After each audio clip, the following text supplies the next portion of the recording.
Mental Health Monday on Radio City Talk with Mick Coyle. Radio City Talk.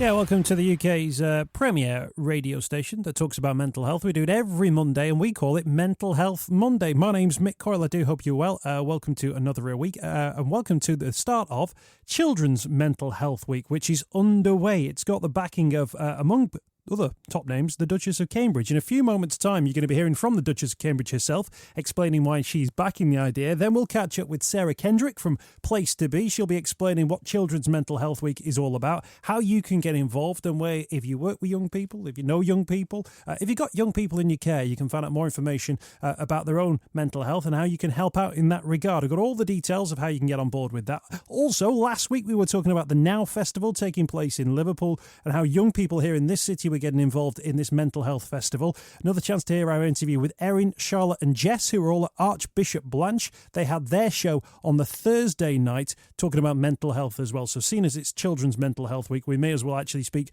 to some young people. That full conversation is underway and a little bit more as well, including Time to Talk Day. That'll be included in this week's podcast, which you can download once the show is finished. Let's start with this conversation, though, about Children's Mental Health Week, which is underway. And the Duchess of Cambridge, Kate, is backing this campaign, encouraging children to be themselves. Let's take a listen to her and why she's so keen to back this campaign. Childhood is an incredibly important moment in our lives. It is a time when we explore our personalities, discover the potential that lies within us, and learn how we be ourselves. Our experience of the world at this early stage helps to shape who we become as adults and how we begin to feel comfortable in our own skin. Some children will be facing tougher challenges than others, but I firmly believe that while we cannot change their circumstances, we can ensure that every child is given the best possible support to ensure they fulfil their true potential. This is best achieved when we, the adults in their lives, work together to give children the emotional strength they need to face their futures and thrive. Schools and families occupy a special position at the heart of every child's life, and that is why I'm proud to support Place to Be's work this Children's Mental Health Week. Whether we are school leaders, teachers, support staff or parents, we each have a crucial role to play. When we're open and honest with each other about the challenges we face, we can work together to ensure the children in our care have the chance to become the best versions of themselves. There you go, that's the Duchess of Cambridge. I think a lot of people know her as Kate Middleton. We're joined now by Sarah Kendrick, who's head of service at Place to Be. Sarah, congratulations about getting the Duchess on board there.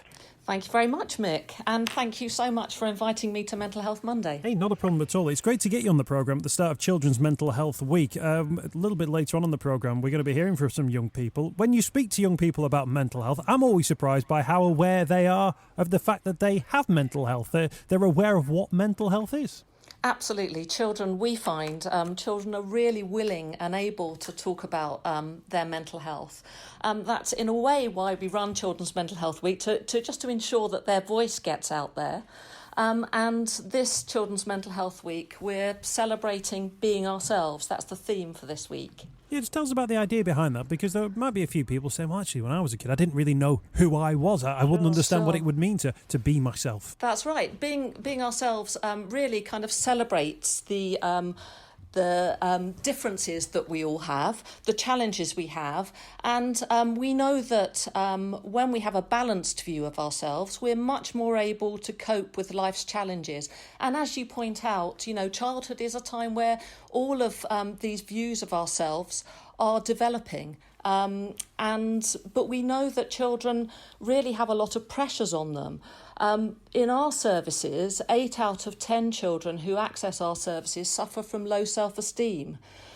So whilst they're able to talk about mental health issues, there are a lot of challenges and pressures on them. Yeah, I was going to say, what are these the pressures and the challenges which come with growing up, or are there specific things happening in these young people's lives which are maybe different from when you and I were growing up? Well, I think that certainly in modern times, children have additional pressures that perhaps we might not recognise, us oldies might not recognise. For example, and I think very particularly, the pressures of using social media. And while social media is a really good force for good sometimes because it connects children and young people, it can also put enormous pressure. For example, one child who uses our service said to me, our generation, we base ourselves on someone else. And she went on to talk about comparing herself unfavourably to other people on social media. So I think it's those kind of pressures, the pressures to compare ourselves unfavourably, which are very live for children and young people at the moment. Yeah, I'm always sort of keen to jump on this topic when it comes up, because I think there's a huge reality check, isn't there, for young people, where you mentioned there the idea that you're comparing it to other people on social media.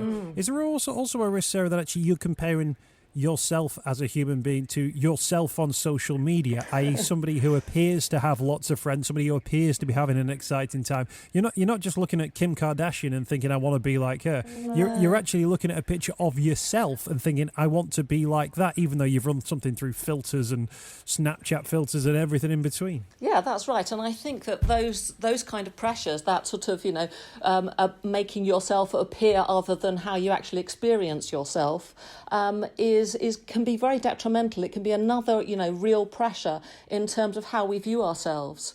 So for Children's Mental Health Week, the idea about being ourselves is about having a balanced view. So being able to look at what our challenges are, for example, the things that we struggle with, the things we're not so good at, as well as the ones that genuinely we feel we're good at. And those might just be very ordinary, innate, if you like, kind of strengths, like being able to be kind to people.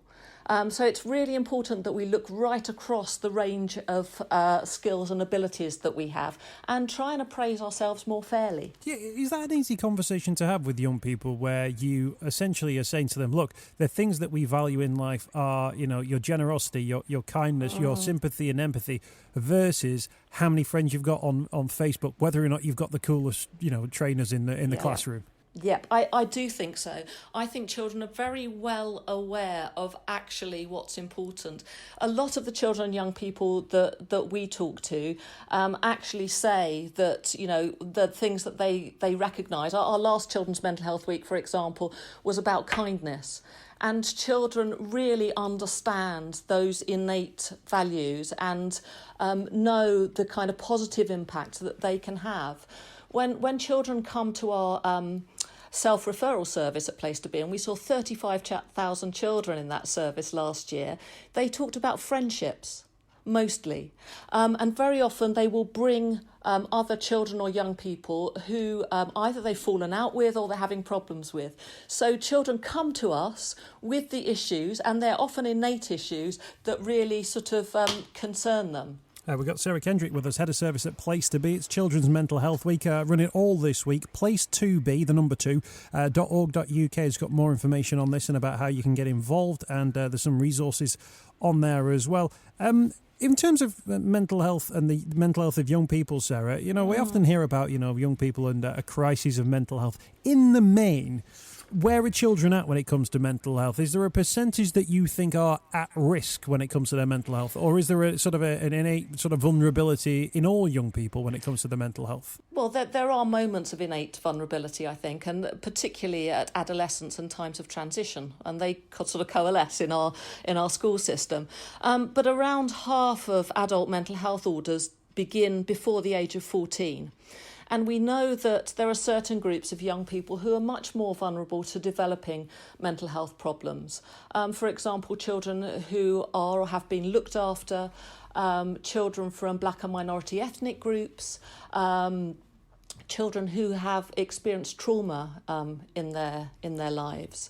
But in a school, if we can provide mental health services in a school, then we can work with both that sort of more vulnerable population, but also importantly with the population of children and young people who aren't showing first signs of mental health issues, but who know how to access talking services, which will help to alleviate some of the everyday stresses and strains that they might they might find. And does this involve intervention from a parent's point of view or from a teacher's point of view? Because it might be a big call for an adult to think, I think there's something beyond irregular issues that a young person is facing that person needs to deal with, and I need to almost make that call. A fear may be that you're then cursing that child to, all these stigmatised ideas that come around mental health. But actually those interventions can be timely, and as you say, if they're made before a crucial point in development and transition within their lives, can have a really telling impact on that young person's advancement.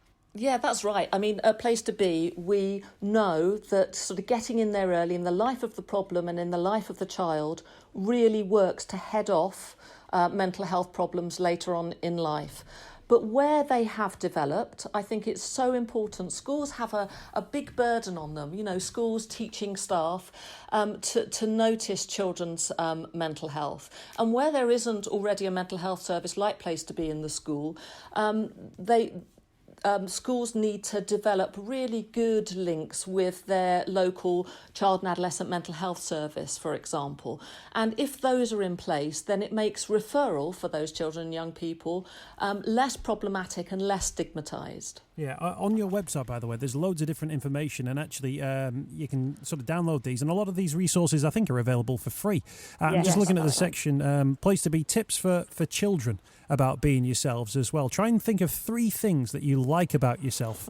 It might be that you're kind and you help your friends, you like to make people laugh, or maybe you keep trying, even if you find something difficult. We all have different things that make us who we are. So 3 things that you like about yourself. Kids can do this, but actually I think adults can play along as well. If you notice something that makes your friend or classmate unique, let them know. And also, next time you are part of a group, have a think about how you might all be different. Whilst we are all similar in lots of different ways, we are all interested and good at different things. I think it's Children's Mental Health Week, but I think as adults we can take those points on board, can't we? Oh, absolutely. And on our website, which is www.childrensmentalhealthweek.org.uk, there are loads of resources to download. I was in a school the other day that had Children's Mental Health Week bunting up on their wall, and there are resources, say, for assemblies and for group work in schools following that. But also I think, we should encourage parents to help their children have a balanced view of themselves and, to appreciate their uniqueness. Parents are often really good at having a chat about different strengths and qualities and interest within the family. Yeah, the point about parenting is an interesting one. Again, I'll just pick out some of the points that you raise through the downloadable information. Point out your children's positive qualities: determination, courage, kindness. Help them to notice what makes them unique. Have a chat about the strengths, qualities and interests within your family over dinner, in the car, or when you're playing together. We've all been there, Sarah. We go, what did you do today? Your child goes, oh, I can't remember. And you go, well, was it such and such a thing? Yes. And by the time you've actually eked out the fact that they, did gymnastics or something, yeah, you've exhausted the conversation. You feel exhausted. That's right, actually. But I always contend that probably we're asking the wrong questions. So, we ask very closed questions often of children, don't we? And we don't ask their opinion on something. So what do you think about social media? We're always after a particular answer. So perhaps if we could sort of think more widely and think about not asking what we would call a closed question, then we might get better answers, I think. That's a great point. And Sarah, just to wrap up the conversation, many times this phrase snowflake generation has been used. I think it's a tremendously damaging phrase, and I think it's a bit of a nonsense phrase as well, about how young people, rather than be unique and beautiful like a snowflake, melt very quickly. And I think it's a very odd thing to say, and sort of smacks of people thinking the next generation that are coming through aren't good enough and will never be good enough and will let standards drop. But when you speak to young people and when you hear about the work that young people are doing, you see those teachers and those professionals, those carers who are getting involved with young people and their mental health. Do you hold plenty of hope for them and their futures?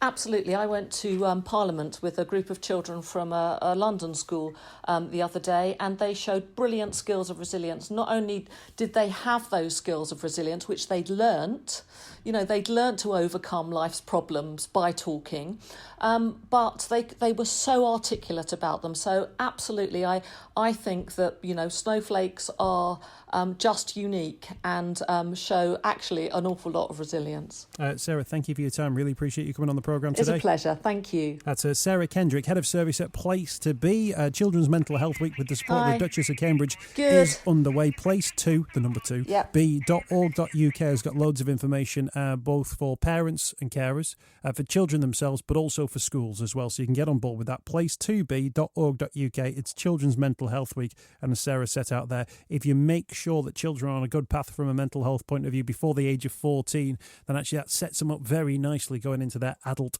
ages and their adult life. Mental Health Monday on Radio City Talk with Mick Coyle. Tackling the stigma. Radio City Talk. Yeah, my name's Mick. I hope you're well. It's Mental Health Monday and Children's Mental Health Week. Earlier we were speaking to Sarah Kendrick, Head of Service at Place to Be. We also heard from the Duchess of Cambridge, Kate. Do we still call her Kate Middleton? Her Royal Highness Catherine. Now we're going to hear from 3 young people who are involved in an event we were talking about as part of last week's show. Podcast you can now check out. The Now Festival, which was getting underway in Liverpool. Erin, Charlotte and Jess are from Archbishop Blanch, a prestigious school here in Liverpool, and they were putting on their own show, which involved all kinds of different things. They joined me in the studio to talk through what it was all about. And I started by asking Erin about whether or not she was aware about young people and the fact that they do have mental health. Is it something that they talked about? They do, but sometimes they're scared to talk about it, and that just needs to go away because we all should be more comfortable to talk about mental health. Excellent stuff. Charlotte, when you think about mental health, what sort of things spring to mind, do you think? Mainly what's going on in someone's life and also how that can affect them, but just them as a person, because mental health isn't a disease or anything, it is who you are. Absolutely. Jess, what sort of conversations do you think you've heard where you've thought, actually, because you don't always go, right, come on everybody, let's talk about our mental health. Yeah. But presumably you find yourself having conversations where you realise that you're actually talking about your mental health and it's how you feel about things and how you see the world. That people are too ashamed to talk about their own mental health. And again, I feel like that needs to stop because it's not, as Charlotte said, it's not a disease. It's just something that most young people do have to deal with, and it's not like a bad thing to have. It's not like something strange. It just is. Yeah. Absolutely it is. Erin, so you're involved in the show, the festival. Yeah. Now, is this your first festival? No, I done the Now Festival last year as well. Good stuff. And what's the theme? What's the name of your production, if you like? Our name is My Teacher Thought I Was, So I Am. Okay. And what's the idea behind that? Can you explain? So, in schools, like in classrooms, you have the stereotypical. So you've got the naughties, the best, the outspoken, the needies, and then you've got the rest. So we just want to raise awareness to show that even if the teacher isn't giving you like as much attention, just don't be scared to like speak out. Don't be scared to ask questions because you know the teacher's going to always be there for you. And yeah, you just got to be more comfortable in yourself. Do you reckon, Charlotte, that most teachers are kind of aware that young people have got loads of different things going on in their lives, and it's not always a physical thing that you can see? Do you feel comfortable talking to teachers? I think some teachers aren't made aware, and that's the point of the Now Festival, of Time to Talk Day. And the point is awareness so that people will know, so people can understand and not judge and see how to help them. So, Jess, what's the production then? Is it a play? It's a play, but it's a little bit of everything. So we've got acting and dance in it. And what's your role? I'm a student in the classroom. Excellent. I imagine that's right up your street because you are still a student at Archbishop Blanch as well. What's the message you think that people will take away from seeing your own production?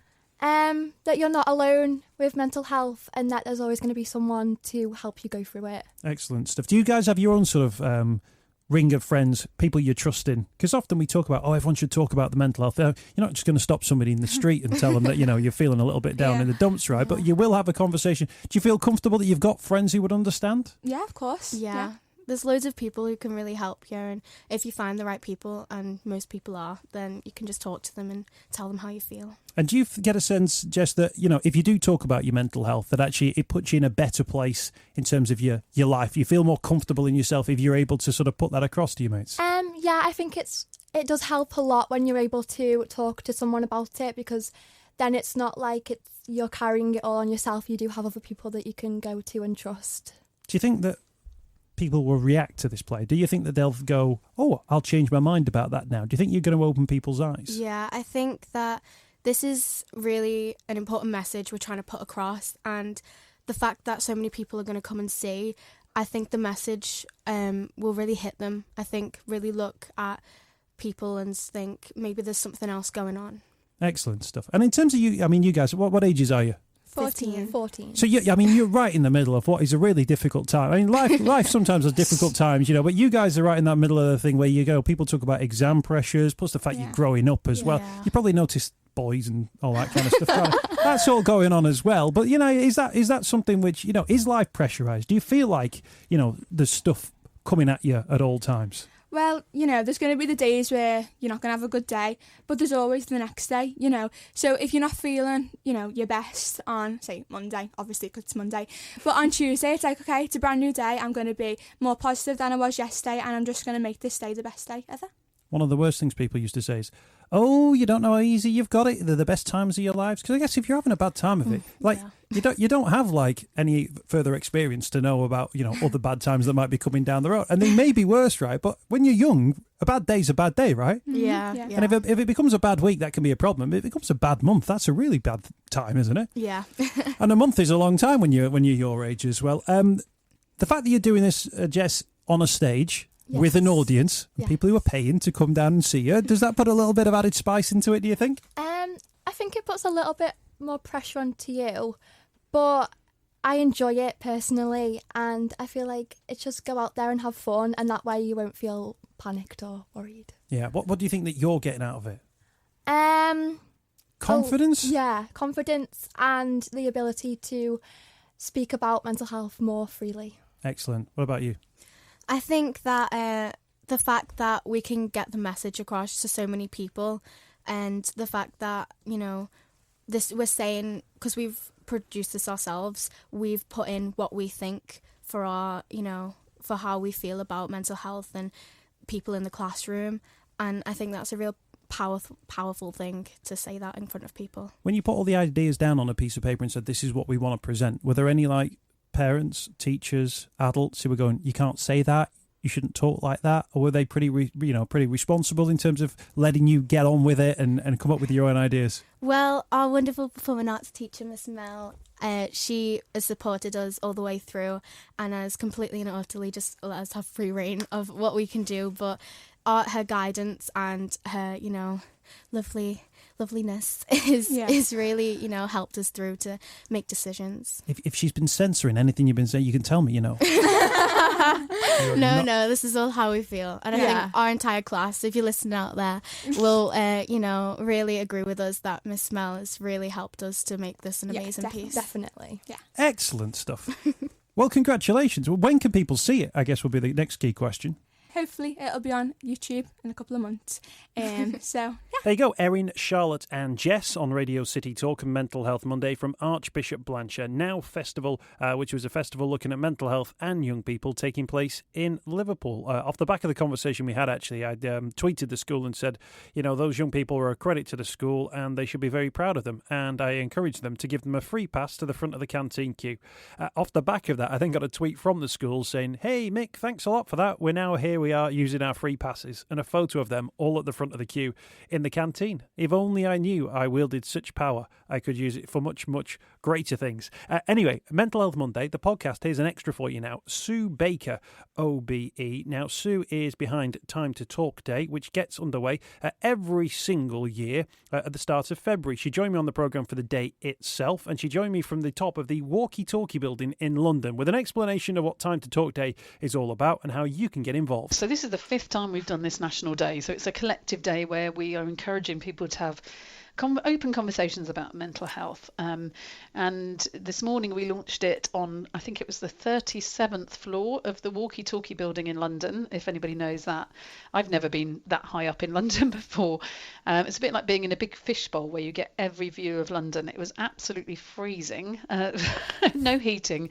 It's surprising because I thought it'd be quite tropical. Seemed like a good idea at the time. It did, but it was pretty cold. Amazing views. I think just before dawn you could see the super blue moon or whatever it was on one side and then the sun coming up on the other side of London. But the point was, walkie-talkie building. It's a day about talking. We had our champions with mental health problems there, talking to the public. So yeah, we launched it as a kind of kick-off to the day, and it's fantastic. We've had such a great response already. One of the things, obviously, we tried to do with the mental health marathon was to try to normalise that conversation and make people hear, or allow people to hear, what that conversation sounded like, so that when they thought, oh, I can talk about my mental health, they weren't thinking, I'm doing it, in a room with padded cells and straight jackets and people in white coats. And actually, one of the things that really came across on that day was that they were really, and I don't want to say mundane conversations, but actually people talking about how they're feeling is really just a really normal human conversation that people can have without people needing to know science behind it and all kinds of different bits of information. They were really normal human conversations, I felt. Yeah, see, that's so funny. When I did the bid to get funding for this phase of our work, we were asked, how do you encapsulate in one brief term where we want to get to as a society? And what we were saying is, it's when it becomes totally unremarkable in a conversation when somebody says, I'm struggling a bit, or I've had depression or bipolar, and somebody goes, so what? Just like somebody might say, oh, I had heart surgery, or I live with asthma, or I've had cancer. Of course, people are usually intrigued. Sometimes they take a bit of time to get used to it, but it should be unremarkable. We should expect people that we know to have struggled or to be struggling. It's such a part of life, Mick, isn't it? It's not rocket science. It's 1 in 4 of us. So we all know someone. All your listeners will know someone. Yeah, and I think it's that idea of the awareness around mental health as well. When we did Mental Health Monday, just the Monday just gone, we had somebody on who was talking about the fact that she now views her own mental health as essentially being exactly the same as a physical health. I feel a bit down, so I am going to go and pop to my doctor, and sometimes that involves medication, sometimes it involves a little bit of extra physical activity to get themselves out of a particular down period as well. But she actually views the two actually as both compatible in that one feeds into the other, but also as with parity of esteem, that she considers them both exactly the same. Today she's not feeling so great health-wise, physically. Today she's not feeling so great mentally. And I think that was a really, I felt, grown-up way of thinking. I thought, actually, in the future, maybe everyone will talk like that. Well, let's very much hope so. I mean, they're interrelated, isn't it? Isn't it ridiculous at the point, many, many moons ago, when the mind and the body were split and they become these two sort of specialist areas, because they're so interlinked. When you're physically ill, that can affect you psychologically. When you're seriously physically ill, that's a big risk to your mental health and well-being. And the same happens in reverse. If you're psychologically not very well, and if you're struggling, if you really are in the depths of depression, and I've been there, many of your listeners have been there, you don't look after your physical health. But one thing that can help you, I mean, obviously to varying degrees depending on the severity of where you are with your mental health at the time, but physical exercise an activity is a really good way of looking after your mental health and well-being. And I used it as part of my treatment and recovery when I first had depression and anxiety. And I did talking therapies, and I started to get physically active, and I hadn't done that since I think I was at school, forced to run around stupid cross-country routes. But it really helped me. I didn't turn to medication. That was about 16 years ago. Last year I had another big episode linked to a very serious physical health problem, and I did turn to antidepressants and then an anti-anxiety drug. So I went to medication and I had therapy, and that combination helped me regain my mental health and come back to work. But whatever works for you, there's nothing wrong with doing any of those things, but absolutely the mind and the body are inextricably linked.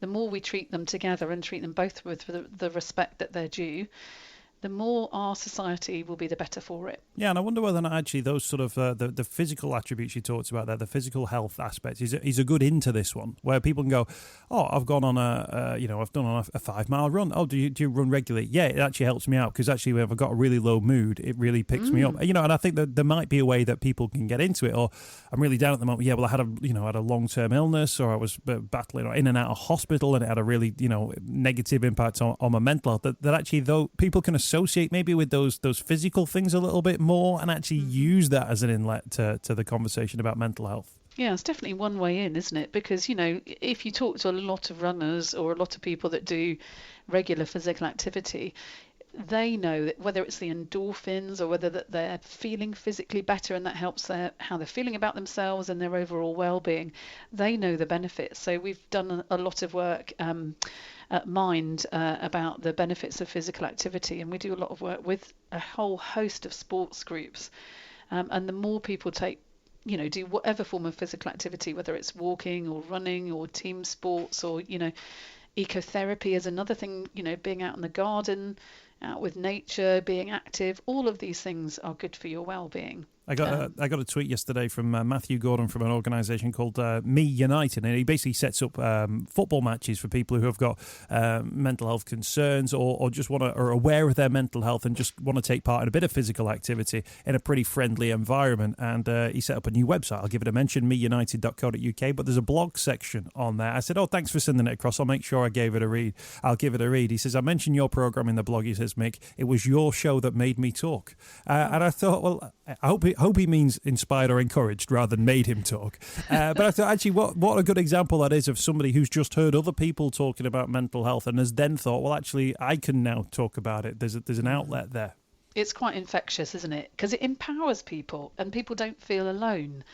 So, even if our day and your amazing show last week, if that just helps one person by them realising they're not alone, it's not a sign of weakness to talk about it, it's not a sign of weakness to get help, and that's particularly relevant to men, then it's worth doing it, isn't it? But, I promise you that your show and what you do regularly, Mick, will have affected so many people and you won't even hear about it because people will go away, they'll have a conversation, or somebody might ask their daughter, you don't seem yourself today, or they might talk to their dad and say, Dad, you seem a bit, these things will happen without us ever knowing about it. So the thing about encouraging people to talk, not being able to afraid to ask somebody how they are, or not being afraid to say I'm struggling a bit today. We've got to get rid of this stiff upper lip sort of, as I think the Duke of Cambridge called it last year, the stiff upper lip approach, and just see it as normal conversations. Because absolutely.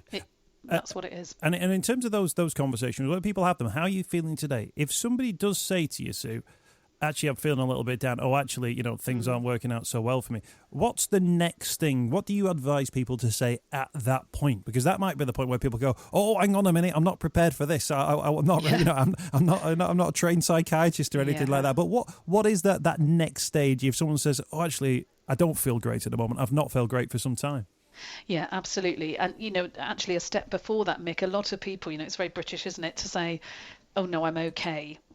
Excuse me, when people aren't okay. So I always say press again and then press again. And then, they might not be ready to talk. But then usually I say, no, really, how are you really?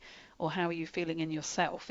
If you really sense that somebody's not able to be open with you. But if somebody does open up to you, and we've done lots of our campaigners focused on this in previous adverts, don't worry about having all the right words, knowing what the services are.